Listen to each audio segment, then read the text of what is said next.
Hello, good morning, all of you. Welcome in the online platform of Viswas School Punna.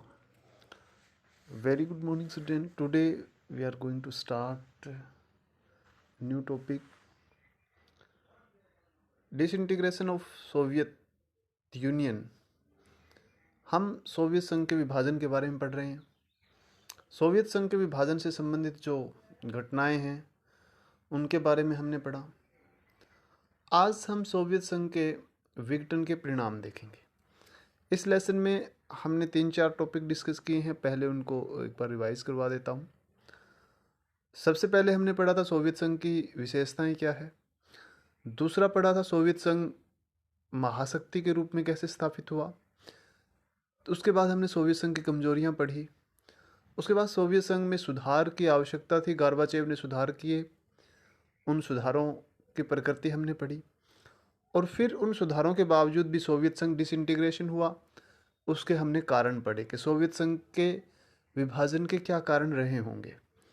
और उसके बाद आज हमारा अगला टॉपिक है विघटन के परिणाम, यानी कि यूएसएसआर का जो डिसइंटीग्रेशन हुआ, दूसरी दुनिया के देशों का जो पतन हुआ, वो पतन होने के बाद क्या परिणाम उसके निकले, उस पतन से क्या वैश्विक व्यवस्था बनी, उसके बारे में आज हम डिस्कस करेंगे। तो सोवियत संघ के विघटन के जो परिणाम है उनको देख लेते हैं। सोवियत संघ को दूसरी दुनिया और पूर्वी यूरोप के समाजवादी व्यवस्था के पतन के परिणाम विश्व राजनीति के लिहाज से गंभीर रहे। इसे मोटे तौर पर 3 प्रकार के दूरगामी परिवर्तन हुए।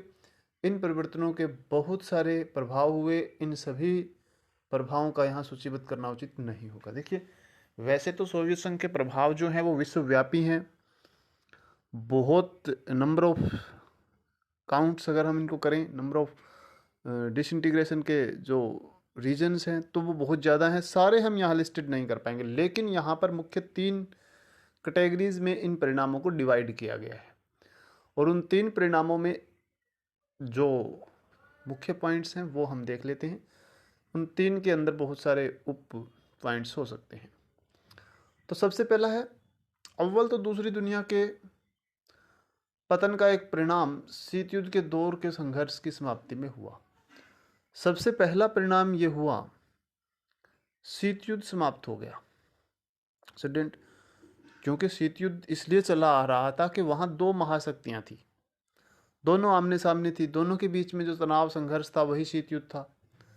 तो इसकी वजह से शीत युद्ध जो है वो समाप्त हो गया। शीत युद्ध जो चला आ रहा था वो समाप्त हो गया, और उसके समाप्त होने के कारण ये एक महत्वपूर्ण परिणाम बना इस व्यवस्था का कि सोवियत संघ का बिखराव शीत युद्ध की समाप्ति के रूप में सामने आया।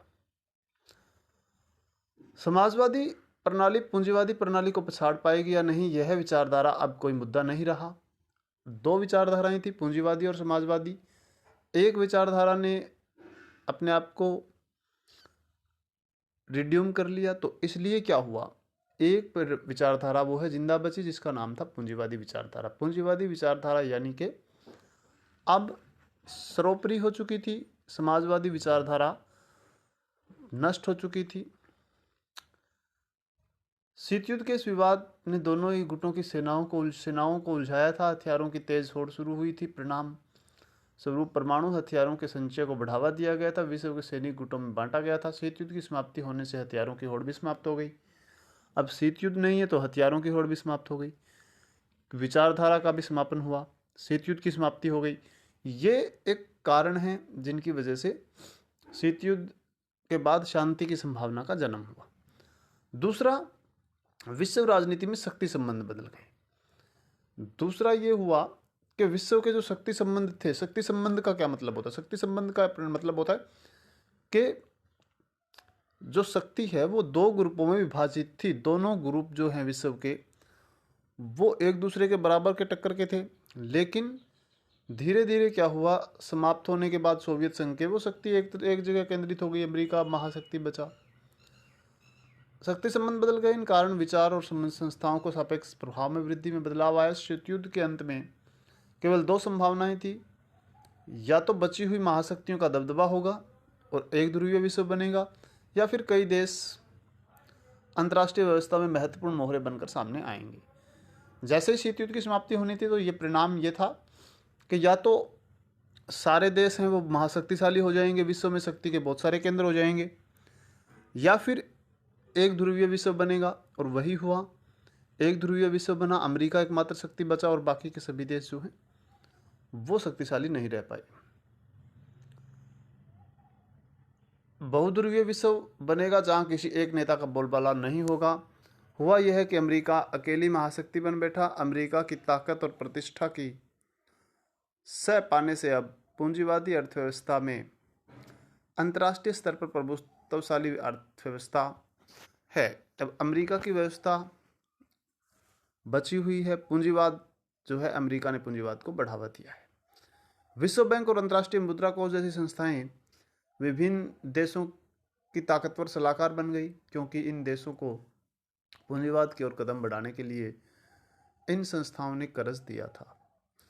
अब जो देश स्वतंत्र हुए, जो देश डिसइंटीग्रेशन हुए, उनको सलाह देने के लिए और ताकतवर देशों को सलाह देने के लिए जो संयुक्त राष्ट्र संघ है, अंतर्राष्ट्रीय मुद्रा कोष है, विश्व बैंक है, ऐसी संस्थाएं ताकतवर देशों की सलाहकार बन गई। ताकतवर देशों को सलाह देते हैं, और क्योंकि गरीब देशों पर उनको लागू किया जाता है फैसलों को, तो वो मानने पड़ते हैं, क्योंकि उन देशों को उन्होंने लोन वगैरह दिया होता है।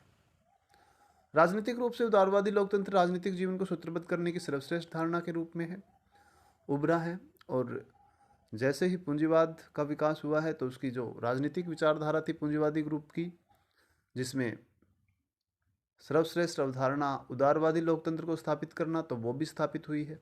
तो ये कुछ अन्य कारण थे। तीसरी बात यह है कि सोवियत संघ के अंत का एक अर्थ यह था नए देशों का उदय, यानी कि सोवियत संघ डिसइंटीग्रेशन हुआ तो उस 15 देशों का क्या हुआ, जहां उन देशों ने नए स्वतंत्रता हुए, उन सोवियत संघ से आज़ाद हुए, सोवियत संघ से अलग हुए, डिसइंटीग्रेट हुए, तो उन्होंने अपने आप को क्या किया। इन सभी देशों ने स्वतंत्र पहचान और पसंद रखी। इनमें से कुछ देश, खासकर बाल्टिक सागर और पूर्वी यूरोप के देश, यूरोपीय संघ से जुड़ना चाह रहे थे, उत्तर अटलांटिक संधि संगठन का हिस्सा बनना चाहते थे। यानी कि जो दूसरी दुनिया के देश थे सोवियत संघ के साथ थे। अब उसमें से कुछ देश यूरोप में यूरोपीय संघ का हिस्सा बनना चाहते थे, यानी कि यूरोपीय संघ और नाटो में भी वो जुड़ना चाहते थे, नाटो के सदस्य बनना चाहते थे। जो देश नाटो के खिलाफ थे, और वही देश डिसइंटीग्रेशन के बाद नाटो में शामिल होना चाहते थे। मध्य एशियाई देश अपनी विशिष्ट भौगोलिक स्थिति का फायदा उठाना चाहते थे। इन देशों ने रूस के साथ अपने मजबूत रिश्तों को जारी रखा और पश्चिम के देशों यानी कि चीन और अमेरिका, अन्य देशों के साथ भी संबंध बनाए। मध्य एशिया के जो देश थे, इन्होंने अमेरिका से भी अच्छे संबंध बनाए और दूसरे देशों से भी, रूस से भी अपने अच्छे संबंध बनाए रखने की कोशिश की। अंतर्राष्ट्रीय फलक पर कई नए खिलाड़ी सामने आए। हर एक के लिए पहचान और आर्थिक राजनीतिक समस्या अलग अलग थी। आगे इन्हीं मुद्दों पर चर्चा की जाएगी।